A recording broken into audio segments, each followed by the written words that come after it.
Bonsoir les amis, que notre Dieu Yahweh vous bénisse. Nous sommes dans notre série où nous nous posons de questions si l'enfer existait réellement et que si oui, comment un Dieu d'amour peut créer l'enfer. Le Seigneur nous fait beaucoup de bien au travers de cet enseignement. Et je pense que Dieu, dans son amour, nous dit que mon peuple périt par manque de connaissance. Le Seigneur veut que nous ayons de la connaissance, parce que l'éternité attend. Nous sommes des passagers sur cette terre.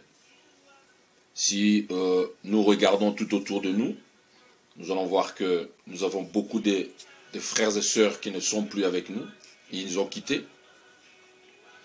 Personne ne sera éternel sur cette terre. Nous sommes des passagers.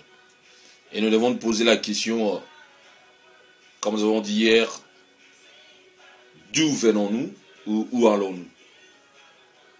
Un homme sensé, une personne sensée doit se poser cette question. Mais nous sommes tellement emportés par les choses du monde que le diable nous vole cette pensée. La Bible appelle Satan le voleur. Jésus nous a donné un exemple très clair de l'ennemi, comment il vole la parole. C'est-à-dire, il va vous distraire. Il va vous distraire pour que vous ne compreniez pas ce qu'il est en train de prêcher. C'est que Dieu vous parle. C'est que votre conscience vous parle. Car cette conscience que Dieu a mis en toi et en moi, c'est lui-même Dieu. Il nous parle chaque jour. Alors hier, nous avons vu que nous devons poser une question. Est-ce qu'il y a une vraie justice? Y aura-t-il réellement une justice? Donc, nous nous sommes posé cette question. Y aura-t-il une vraie justice? Nous avons essayé un peu de voir que nous aspirons à cette justice. Notre âme, les circonstances de la vie, tout ce qui se passe tout autour de nous aspire à cette justice. Parce qu'il y a trop d'injustice autour de nous. Nous avons essayé d'épingler ça. Nous avons dit, nous avons parlé du mal qui s'est fait sur cette terre. Et des fois, vous vous asseyez et vous posez la question, comment l'homme peut arriver à faire ces choses? Un homme qui viole un bébé. C'est courant ici, en Afrique du Sud. La culture est tellement qu'on ment à ceux qui ont contacté le sida. Si vous couchez avec un bébé, vous allez vous purifier. Il y a des meurtres qui se font ici, des viols qui se font ici. Ça vous met debout. Vous avez froid au dos. Vous dites, comment un homme peut arriver à faire ces choses comme ça? Violer un bébé. Il y a des viols de femmes dans l'est du pays, au Congo, à répétition. Et il ne se limite même pas là. Il coupe la femme la tête après l'avoir violée. Il ouvre son ventre pour faire sortir le bébé qui est dans le ventre. Des images choquantes. Et ces gens se disent intouchables. Il y a une justice taillée sur mesure. Plusieurs échappent à cette justice-là.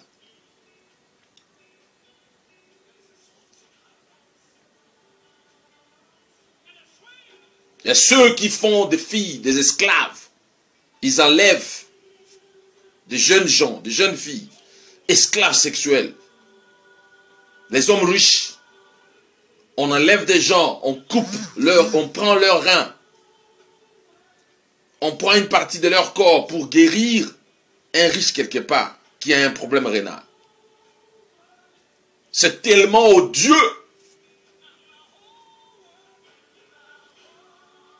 que les gens se posent des questions, mais qui est l'homme à la fin? On coupe les mains de ceux qui n'ont pas pu satisfaire la récolte du caoutchouc. On les coupe les mains parce qu'ils n'ont pas totalisé les quotas. Ils sont sans force. Ils ne savent pas quoi faire. devant leurs bourreaux qui sont plus forts qu'eux. On prend des gens comme des sous-hommes. Non, vous êtes des sous-hommes. Nous sommes au-dessus. Il y a des gens qui ont modifié l'histoire. Ils ont modifié l'histoire de l'humanité.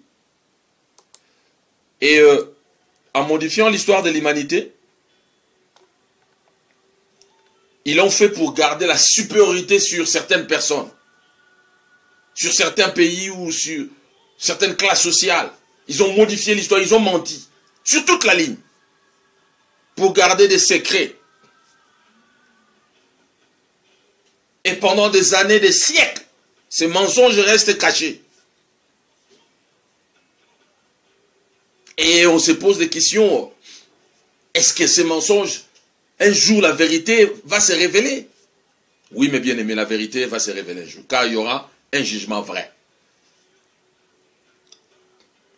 La Bible nous parle de la Babylone. La Bible donne l'image de la Babylone antique. Il en parle dans le Nouveau Testament. Il dit la Babylone, la grande déchue. Quand la Bible parle de la Babylone, la Bible fait allusion au système religieux de ce monde. En connivence avec le système politique. Parce que le système religieux et le système politique sont mis ensemble pour tromper les gens. Des générations entières, pour mentir aux gens.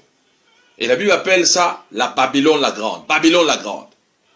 Et le Seigneur mettra nu. Et les gens seront choqués quand ils verront. La Bible dit, quand les gens verront les abominations, ils seront choqués. Ils diront, mais c'est pas possible.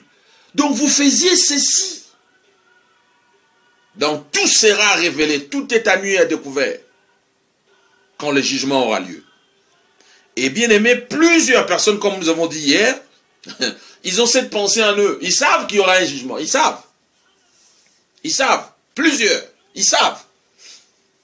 Car cette pensée que Dieu a mis en nous interpelle plusieurs. Ils savent qu'il y aura un jugement. Qu'il y a une punition qui sera quelque part, qui existe quelque part. Alors, j'aimerais ce soir que nous regardions un peu dans l'ancien temps la notion de l'enfer, puisqu'on en parle. Ok? On en parle de cette prison que nous nous posons la question si elle existe ou pas. Alors on peut voir dans l'ancien temps si les gens de l'ancien temps avaient cette notion de l'enfer. Alors dans l'ancien temps, la notion de l'enfer était vague. C'est une notion vague, pas précise du tout. Car dans la plupart des cas, dans l'ancien temps, on nous parle des Sheol, les lieux de mort, où tout le monde y va sans distinction. Même dans l'Égypte antique, on nous fait voir comment les pharaons se préparaient pour aller au-delà. Dans l'au-delà, ils prenaient des dispositions, ils construisaient des pyramides. Ces pyramides étaient de choses ou de constructions mythiques, des constructions faites par rapport à la réalité éternelle. Ces pyramides que nous voyons. On enterrait les pharaons là-bas dans des chambres secrètes. Parce qu'ils avaient des mythes comme ça. Vous irez là-bas, on va peser si vous avez fait du bien ou du mal. Et si vous avez fait beaucoup de bien, balancera de votre côté et vous irez dans un endroit meilleur, ainsi de suite. Mais la réalité dans l'ancien temps se trouve dans la parole. Ça, c'est seulement des mythes. Mais la Bible nous donne une idée de la notion de l'enfer dans l'ancien temps. La Bible nous donne une idée. Ok? Donc, cette idée de l'enfer dans l'ancien temps, nous voyons cela dans Ecclésiaste 9, versets 5 à 6. Ecclésiaste 9, 5, 6 nous dit, « Car les vivants savent qu'ils mourront, mais les morts ne savent rien du tout. Il n'y a plus pour eux de salaire, car leur mémoire est oubliée. Leur amour aussi, et leur haine, et leur envie ont déjà péri. Et ils n'ont plus de part à jamais dans tout ce qui s'est fait sous le soleil. » Donc nous voyons clairement dans le livre d'Ecclésiaste, parce que les livres de la Bible sont inspirés. Dieu a soufflé à l'homme les réalités qui vont venir et les réalités que nous vivons et les réalités passées. Dieu a révélé ça à l'homme. Alors dans l'ancien temps, c'était un peu vague, mais seulement Dieu a donné quelques éléments. Et ici, nous voyons un élément très important. Dans Ecclésiaste, on nous dit clairement que les morts au pluriel, c'est-à-dire tous sans exception, ne savent rien du tout. Ça, c'était dans l'ancien temps. Suivez-moi très bien. Ça, c'était dans l'ancien temps. Les morts ne savaient rien du tout. Il n'y avait plus de salaire pour eux, plus de mémoire pour eux. Ils dormaient. Les morts dans l'ancien temps dormaient. Tous. Pauvres, riches, bons, mauvais, méchants, criminels. Et tout le monde mourait et ils étaient inconscients. On va voir ça. Ils étaient complètement inconscients. Et la Bible utilise un mot pour désigner l'endroit où les morts allaient tous. C'est Sheol, c'est-à-dire les lieux des morts.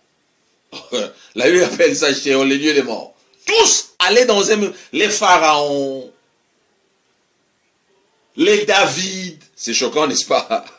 Les Samuel, tous les gens de l'ancien temps, je parle bien avant Jésus-Christ. Tous, sans exception, allaient dans un même lieu. Il y avait des mythes, comme j'ai dit, en Égypte, à Canaan, il y avait des mythes comme ça. Mais les gens cherchaient de connaître, de savoir, mais ils ne savaient rien. Et quand ils mouraient, ils allaient, sans conscience, pouf, ils se taisaient. C'est un peu le coma. Quand quelqu'un est au coma aujourd'hui, il ne sait plus rien. Il est au coma et il ne sait plus rien. Mais quand il meurt, sa conscience reprend. Alors, donc c'était un coma prolongé. Et Dieu le mettait dans cette condition-là. Donc Adam et Ève, quand Adam et Ève ont péché, ils ne savaient pas quand Dieu a dit vous mourrez certainement. Ils ne savaient pas de quoi Dieu parlait. C'est-à-dire la cessation de la vie physique et de la vie spirituelle dans une certaine mesure. Parce que quand ils mouraient là, pouf, tout cessait. Aucune activité spirituelle, aucune activité physique. C'est clair. La Bible dit ça clairement. Les morts ne savent rien du tout. Il n'y a plus pour eux de salaire car leur mémoire est oubliée. Donc ils dormaient. Et nous voyons encore un exemple très palpant de Samuel. Quand Saül a fait remonter Samuel de l'au-delà, c'est-à-dire d'en bas, sous terre, Samuel dira à Saül, mais pourquoi tu me déranges? Tu me déranges dans mon sommeil, pourquoi tu me déranges? Donc ils dormaient tous, sans exception. Ils dormaient. C'est intéressant, n'est-ce pas? Alors, ces versets, au travers de ces versets, Dieu nous révèle la condition de tous les morts dans l'Ancien Testament. C'est-à-dire avant la résurrection de Jésus-Christ. Tous furent inconscients dans les Sheol. Les lieux s'appelaient les Sheol. Les Hébreux connaissent très bien ces lieux-là. Alors, cette idée de l'enfer dans l'Ancien Testament, cette notion de l'enfer dans l'Ancien Testament, il y avait des choses, des indices. Malgré que c'était les Sheol, et ainsi de suite. Mais nous voyons comment le peuple se sont comportés, comment Dieu a châtié les peuples qui se sont comportés, qui se sont rebellés contre lui. Nous voyons par exemple le feu qui est descendu sur Sodome et Gomorrhe. Notifier ça, souligner le feu qui est descendu sur Sodome et Gomorrhe. Nous voyons l'eau qui a balayé les gens du temps de Noé, le déluge. Et nous voyons aussi le prophète Élie, se mettant sur la montagne, il appela le feu du ciel, pouf, et les cieux consumant 500 personnes. Comme ça. Donc nous voyons encore le feu, pour une deuxième fois. Et nous voyons Dieu avertir Ninive. Il envoie Jonas dans une cité qui n'est même pas une cité juive. Dieu, depuis longtemps, il était préoccupé de toutes ces créatures. La Bible appelle même Noé un prédicateur de justice parce que Noé prêchait. Il leur disait, écoutez, Dieu va détruire la terre. Dieu avertit toujours avant d'agir. Toujours. Nous avons vu hier comment Dieu a parlé à Caïn. Le péché est là, le mal est devant ta porte, domine-le. Il avertit toujours. Je vous dis, frères et sœurs, toujours. Toujours. Dieu utilise la jurisprudence. Alors, nous voyons Jonas que Dieu envoie à Ninive, une cité païenne qui n'a rien à voir avec Israël. Et Jonas étant un juif, Un Israélite, il dit, non, non, non, non, je ne pars pas. Je ne veux pas là-bas. Nous, les Juifs, nous avons un Dieu, et ils ont leur Dieu, on ne se mélange pas. Dieu dit, non, va là-bas, je t'envoie, va leur dire qu'ils se répandent, sinon je vais les punir. Il s'est entêté, il voulait fuir, Dieu l'a rattrapé, ainsi de suite. Finalement, il s'est retrouvé à Ninive. Il a pris 3 jours pour prêcher dans toute la ville de Ninive. Et à sa grande surprise, les Ninivites se sont convertis. En commençant par les rois jusqu'à la dernière personne. Les enfants et tout le monde. Ils se sont repentis, ils se sont convertis à Dieu. C'était merveilleux. Et Dieu a épargné la ville. Ça, c'est l'amour de Dieu. Nous voyons également l'extermination de plusieurs nations qui refusaient de servir Yahweh, d'adorer Yahweh, et qui adoraient Satan, qui adoraient Moloch, qui avaient des cultes de Moloch, qui sacrifiaient leurs enfants. Dieu les punissait par la mort. Nous voyons Pharaon qui s'est entêté. Il croyait que Dieu était plus fort que Yahweh. Dieu a démontré par des prodiges, 10 signes. Et il s'est entêté, il a poursuivi les Israélites. Et Dieu l'a englouti, lui et son armée, dans la mer. Et ces dieux ne pouvaient pas les sauver. Donc nous voyons des éléments comme ça qui nous donnent des indices de l'enfer. Et maintenant, quand nous arrivons dans la nouvelle alliance, c'est-à-dire dans le temps qui est pour nous, parce que nous sommes dans la nouvelle alliance. Il y a eu un gars, ce monsieur s'appelle Jean-Baptiste. Un homme très respecté par des juifs, un homme puissant. Okay? Et cet homme, curieusement, il annonça la venue de Jésus. Et il nous dit, tout ce que vous connaissez de la mort, de la réalité de la mort, après la mort, ça va changer. Il nous dit, ça va changer. Ça va complètement changer. Il y aura maintenant une distinction. Les morts ne seront plus au même endroit dans les shéol. Il y aura 2 endroits séparés. Il nous donne, il nous flash. Nous allons lire ça dans Matthieu 3, 7 à 12. Jean-Baptiste dit ceci. Mais voyant venir à son baptême beaucoup de pharisiens et des sadducéens, il leur dit, race des vipères, qui vous a appris à fuir la colère à venir. Produisez donc du fruit digne de la repentance. Et ne prétendez pas dire en vous-même, nous avons Abraham pour père, car je vous déclare que c'est Pierre-ci. Dieu peut susciter des enfants à Abraham. Déjà la cognée est mise à la racine des arbres.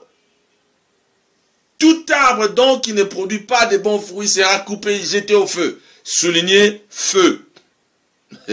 Soulignez feu. Tout arbre donc qui ne produit pas de fruits sera coupé et jeté au feu. Jeté où? Au feu. Verset 11.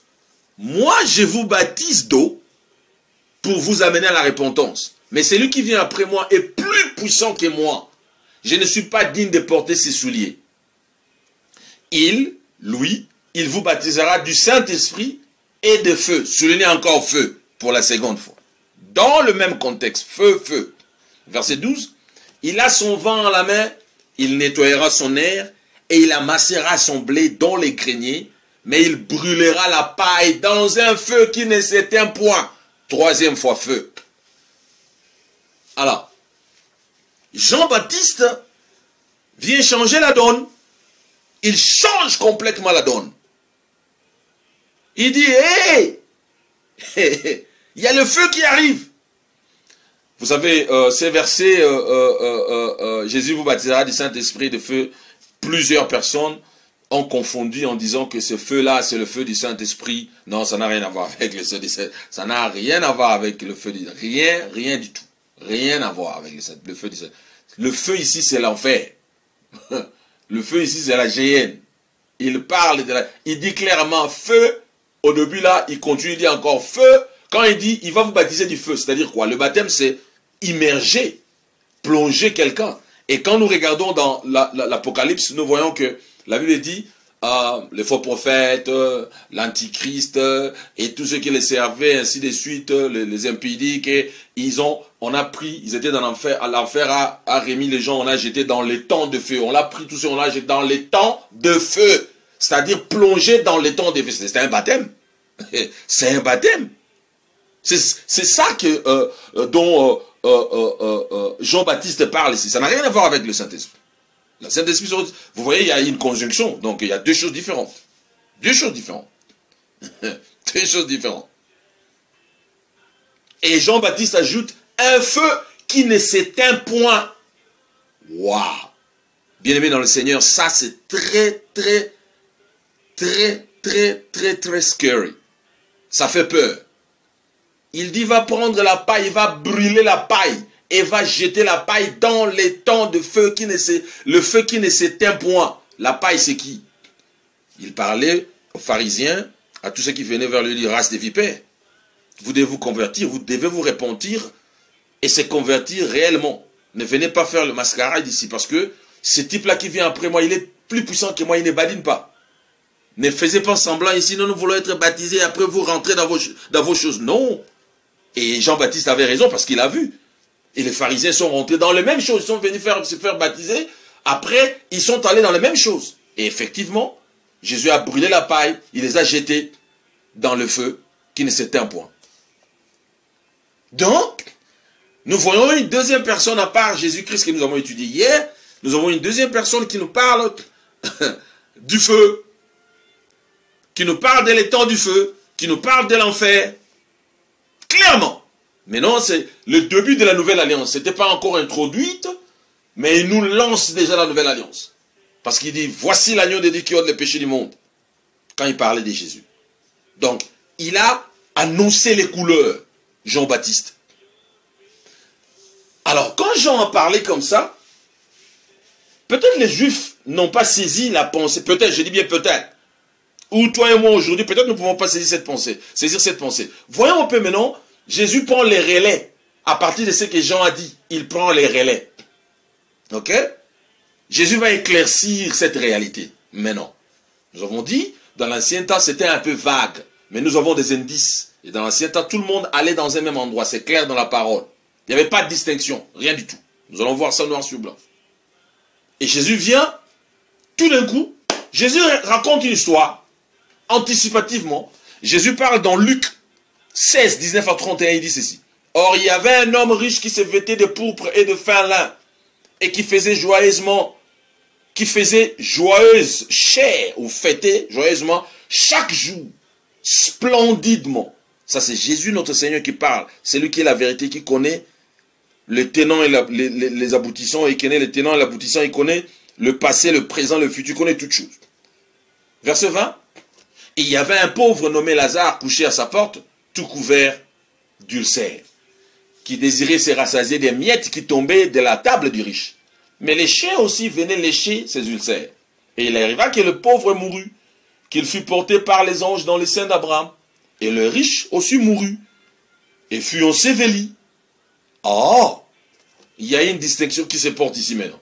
Jésus commence à éclaircir la réalité future.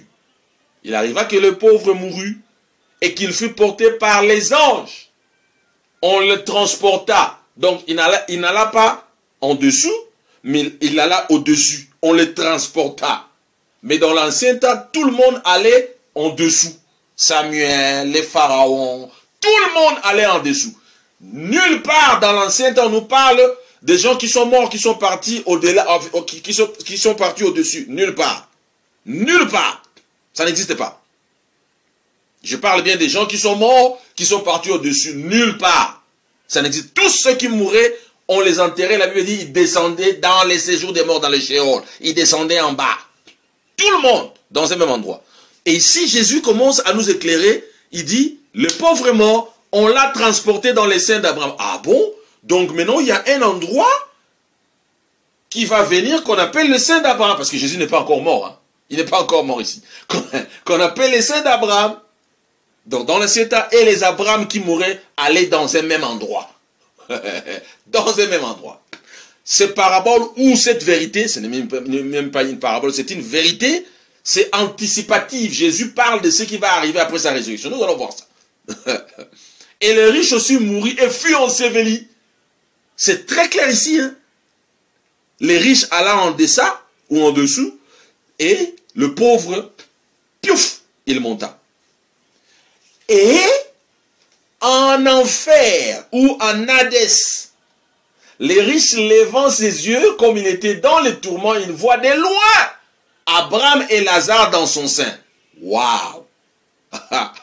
Waouh! Waouh! Waouh! Waouh! Waouh! Waouh! Il voit. Maintenant, il y a une réalité. Oh, les morts ne sont plus inconscients comparativement à ce que Ecclésiaste nous dit. Les morts ici ne sont plus inconscients. Ils sont maintenant conscients et éveillés. C'est clair, il y a une distinction. Et c'est là comment c'est quand. Comment c'est là arrivé. Et c'est quoi encore l'Hadès? Je vous ai dit hier, Jésus a plus parlé de l'enfer que du ciel. Voilà. Ici, il en parle encore. Hier, nous avons vu un verset. Ici, nous voyons encore un verset. Il dit clairement l'enfer. Et la parole continue. Et s'écriant, il dit, Père Abraham, aie pitié de moi, envoie Lazare, afin qu'il trempe dans l'eau le bout de son doigt, et qu'il rafraîchisse ma langue quand je suis tourmenté dans cette flamme. Oh oh! Jean-Baptiste a parlé du feu, la flamme. Jésus-Christ nous révèle maintenant quelqu'un qui est là-dedans, qui dit, je suis dans les flammes. Je suis dans les flammes, dans une flamme. Je suis ici, je suis tourmenté. Ma langue sèche, j'ai besoin d'eau. Ah bon?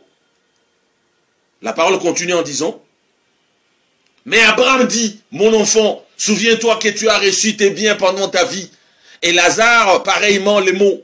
Et maintenant, lui est consolé ici et toi, tu es tourmenté. Waouh!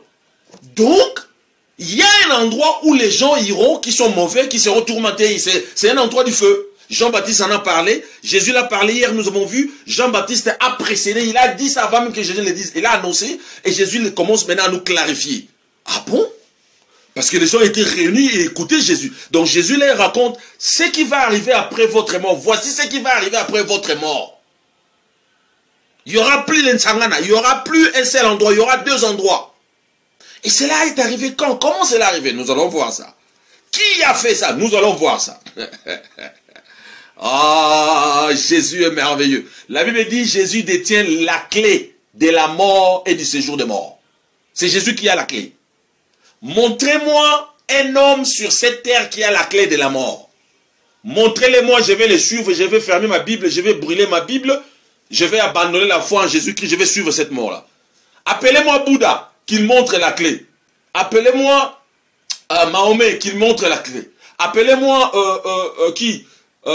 comment on appelle ça, les gens qui Diangenda, pour qu'il me montre la clé. Appelez-moi Simon Gimba, qui me montre la clé. Cette photo-là qu'on montre, il a la clé, c'est du mensonge. Il n'a pas la clé. Il n'en a pas. C'est du faux. C'est du plagiat, c'est du mensonge. Montrez-moi quelqu'un qui a la clé de la mort et du séjour des morts. Montrez-le-moi. Je vais le suivre. Je vais abandonner ma foi chrétienne. Je vais abandonner, je vais suivre ces messieurs. Montrez-moi quelqu'un qui a expliqué la réalité de la mort plus que cet homme Jésus. Montrez-moi quelqu'un qui nous parle du feu qui va venir plus que Jésus. Je vais le suivre. Je vais abandonner tout, je vais le suivre. Aujourd'hui, nous allons faire, je crois, 40 ou 45 minutes. Je vais l'abandonner, je vais le suivre. Montrez-le-moi. Et ce monsieur était tourmenté. Oh, je suis tourmenté dans le feu. Maintenant, c'est l'homme qui est dedans qui parle. Jean-Baptiste nous l'a annoncé.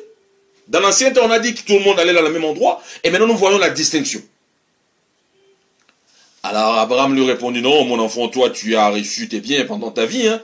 Et Lazare, pareillement les mots. Et maintenant, lui est consolé ici et toi, tu es tourmenté. Je vous ai parlé hier et aujourd'hui des forts, les hommes forts de ce monde, des riches, ceux qui manipulent la justice, qui corrompent, qui sont plus forts, qui étouffent la voix des sans-voix, qui violent, qui coupent la tête des femmes, qui violent des bébés, qui violent des enfants, qui créent la guerre à l'est du pays, en Birmanie, en Mozambique, partout. Les hommes forts de Vladimir Poutine, le président des États-Unis. Vladimir Poutine, il décide, non, je vais envahir les Crimées. Il envahit les Crimées, il prend la partie de la Crimée. Et il menace encore, il amène ses troupes tout près de ces pays, j'ai oublié le nom. Et il y a des tumultes. La Chine, il bouge ses bateaux, il dit, on va vous écraser, vous les petits, on va vous annexer. Pourquoi il y a eu des guerres? Parce que les gens cherchent à prendre la terre de l'autre. On va annexer ceci, on va annexer cela.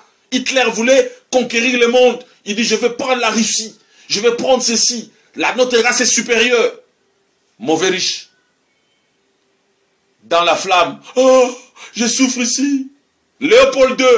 On nous a raconté une histoire. L'histoire est vraie. Léopold II, avant de mourir, il voyait des choses bizarres. Il criait. Documentez, vous verrez. Parce qu'il a coupé la main de nos parents. Il a coupé. Il a fait des gens. Il n'a jamais été au Congo. Jamais. Il n'a jamais mis ses pieds en Afrique. Mais il a torturé des ancêtres, nos ancêtres en Afrique. Et jusque-là, il n'y a pas de justice.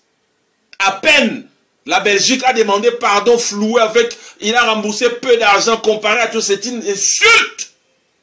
Une insulte à toute une nation. Mon frère, tu me suis, quand tu te prends supérieur à ton frère, à ta soeur ou à ta femme, tu te crois, toi, tu es plus grand, tu maltraites ta femme, tu n'es pas différent de Léopold II, tu n'es pas différent. Les gens pensent que, ah non, eux, ils ont commis beaucoup de crimes, non, il n'y a pas de petit péché, il n'y a pas de grand péché. Il n'y en a pas. Quand tu haïs ton frère, tu es un meurtrier. De même que Hitler. Et hier, je vous ai posé la question, voudriez-vous aller dans un même endroit avec tous ceux qui commettent des crimes, des choses comme ça? Et Abraham ajouta, en outre, parce que les gars insistaient, non, en outre, un grand gouffre est fermement établi entre nous et vous. Donc il y avait un écart, une séparation. Eux, ils étaient en bas, et Abraham et le pauvre étaient en haut. Il y a un espace ici, je ne peux rien faire. Hein? Si quelqu'un veut passer d'ici vers vous, il ne peut le faire.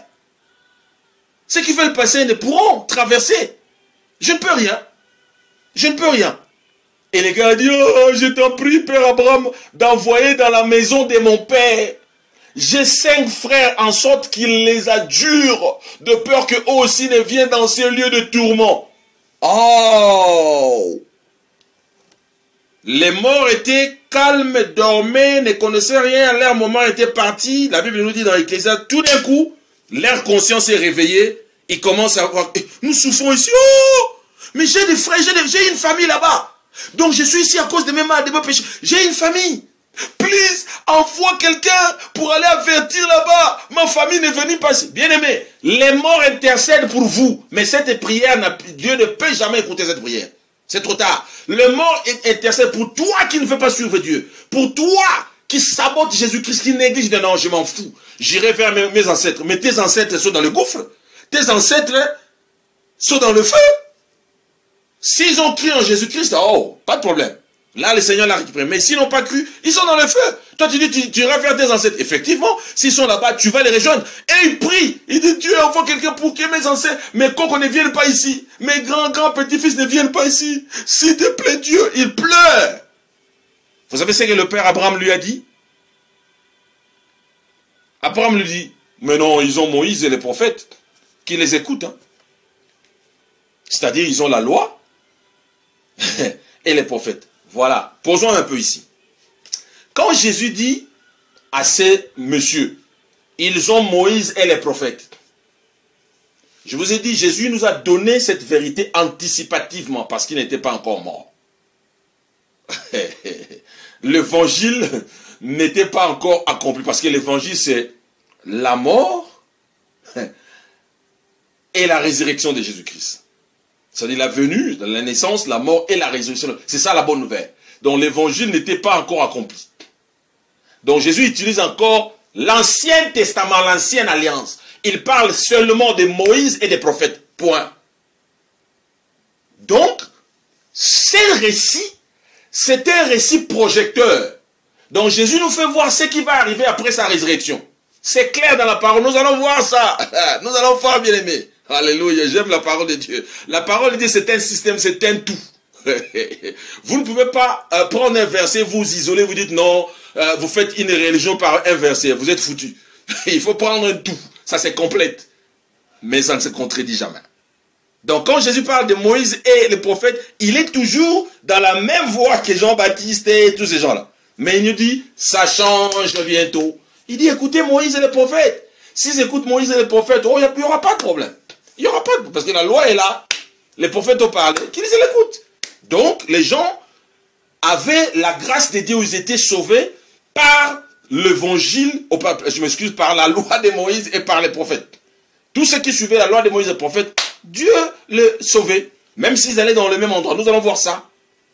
Donc, la cité de Ninive, quand Jonas est allé prêcher, parce qu'ils n'étaient pas des juifs, hein, quand Jonas est allé prêcher, ils se sont convertis, ils ont crié, Dieu les a épargnés. Un jour, j'ai demandé à l'un de mes professeurs à l'école, j'ai dit, un professeur que j'aime beaucoup, il m'a donné, il est profond dans la parole. Je lui ai dit, mais, prof, dis-moi un peu, comment Dieu faisait pour que la parole atteigne d'autres nations? Il a dit, mais c'est simple, regarde Jonas, il est allé à Ninive. Dieu avait tous les moyens. Regarde Ésaïe, regarde Jérémie. Si vous regardez Ézéchiel, Jérémie, Ésaïe, ils envoyaient des messages au roi des nations. Ils disaient, ainsi dit l'Éternel, Yahweh, le Dieu qui a créé le ciel et la terre, qui vous a créé, qui vous a donné cette terre-là. Et ils savaient, ces gens-là savaient. Ils choisissaient seulement Maloc, Satan, et ainsi de suite. Ils savaient. Dieu a tous les moyens pour nous parler. S'il ne fait pas par voie audible, il va envoyer quelqu'un. Il est Dieu. C'est comme si quelqu'un qui a fabriqué une radio. Il sait comment il peut recevoir et comment il peut émettre s'il y a le metteur là-dedans, c'est-à-dire le téléphone par exemple. Ok. Et les gars continuent à dire, mais non, Père Abraham, mais si quelqu'un des morts vont vers eux, ils vont se repentir, ils se repentiront. Envoie quelqu'un qui est d'ici. Quand ils verront quelqu'un qui est ressuscité, ils vont se repentir.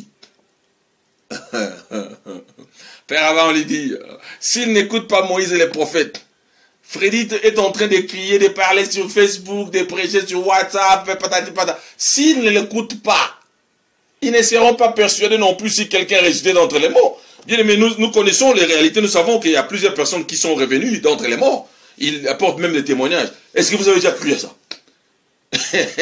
Vous négligez, vous dites, ah non, ce sont des bobards, ce sont des endormis debout. Il a seulement eu, il était dans le coma, il a eu des illusions, ok, c'est des cauchemars, c'est des choses comme ça. Parce que vous parlez bien français, hein, vous maîtrisez la langue de Voltaire, machin et tout, vous pensez que non, hein, Satan hein, va comprendre votre langue. Non, ça n'a rien à voir avec Dieu, rien du tout, rien. Rien du tout. Seule la parole peut sauver.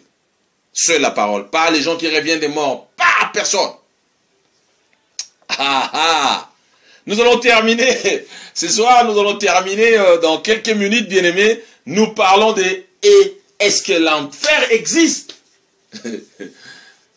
Est-ce que l'enfer existe? Un Dieu bon peut-il créer l'enfer? Si oui, comment s'y échapper? C'est ça notre thème. Bien-aimés dans le Seigneur.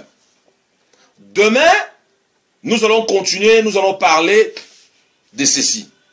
Qu'est-ce que Jésus est allé faire sous terre pendant 3 jours et 3 nuits? Qu'est-ce que Jésus est allé faire sous terre pendant 3 jours et 3 nuits? Qui a inauguré l'enfer? Qui a créé l'enfer? Qui a séparé les morts qui étaient en enfer par rapport à ce que Jésus nous dit pour aller au ciel et les autres rester en enfer? Qui a fait ça? Nous voyons sur la croix, je vous donne seulement ce qu'on appelle en anglais glimpse. Je vous donne seulement une lueur. Sur la croix, le voleur, un criminel, dit à Jésus, Jésus, quand tu reviendras dans ton royaume, ne m'oublie pas. Jésus lui dit, aujourd'hui, je t'ai dit, tu seras avec moi dans le... Aujourd'hui, tu seras avec moi dans le royaume. Je t'ai dit aujourd'hui. L'homme de Galilée, c'est lui qui a la clé de la mort et du séjour des morts. Quand il ferme, personne ne peut ouvrir. Quand il ouvre, personne ne peut fermer.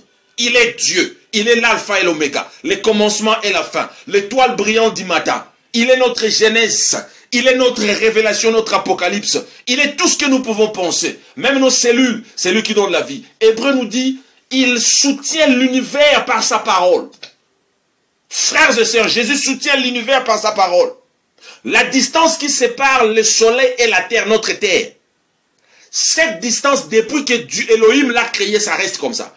Si cette distance bouge d'un degré, disons seulement d'un demi-degré, nous tous nous brûlons. Si cette distance bouge d'un demi-degré, tout est calciné sur la terre. Alors tout. Alors tout. Donc ne venez pas me dire, c'est l'évolution. Nous sommes venus par l'évolution. Donc l'évolution a calculé la distance de la terre et du soleil qui ne bouge pas.